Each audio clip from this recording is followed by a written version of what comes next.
हजरत उमर के ज़माने में ना एक नौजवान था, नेक था, मस्जिद जाया करता था रात को। तो मस्जिद जा रहा था तो रास्ते में एक औरत ने दावत गुनाह दी। इब्ने असाकर ने इसको लिखा है।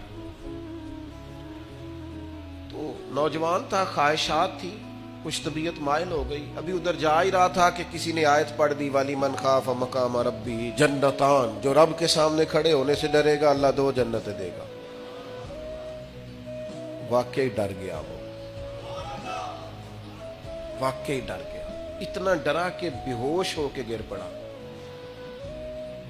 बीमारी से लोग बेहोश होते हैं, पैसे डूब गए बेहोश होते हैं, बच्चे के गम में बेहोश होते हैं। सच बताओ, कभी खौफे खुदा से भी बेहोश होता कोई देखा है? हमारे यहाँ तो रोजमर्रा ही नहीं है भाई। और बड़ी बातें हैं बेहोश होने की, डरने की, गश खाने की। बेहोश होके गिर पड़ा। बूढ़े बाप को किसी ने बताया बच्चा बेहोश पड़ा है, उठा के घर लाए। घर ला के कहा बेटा क्या हुआ? नौजवान है, चढ़ती जवानी है, पर पाकीज़ा बड़ी है। कहने लगा अब्बा जी, गुनाह की तरफ चला गया था, पर मैंने आयत सुन ली जो अल्लाह के सामने खड़े होने से डरेगा रब 2 जन्नतें देगा। मैं डर गया था, रब वाकई 2 जन्नतें देगा।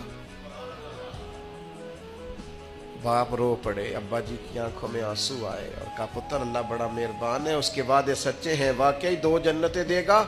उसने फिर एक चीख मारी और इस तरह की मारी कि उसकी रूह ही परवाज कर गई। रूह ही परवाज कर गई। कुश्तगाने खंजरे तस्लीम रा, इश्क की खंजर से कत्ल हो गए लोग। सुबह हजरत उमर को पता चला कि उन्होंने तो रात जनाजा भी पढ़ दिया, तदफीन भी कर दी। जनाब उमर फरमाने लगे इतना नेक नौजवान खौफे खुदा से दुनिया से चला गया, मुझे क्यों नहीं बुलाया, मैं जनाजा पढ़ता।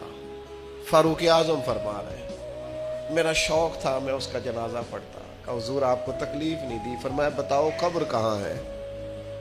ते कामिल पीर उना दे बाहू कब्र जिना दी जीवे। हजरत फारूक आजम कब्र पे तशरीफ ले गए और खड़े होकर फरमाने लगे नौजवान मुझे उम्मीद है मेरे रब ने तुझे 2 जन्नतें दी होंगी।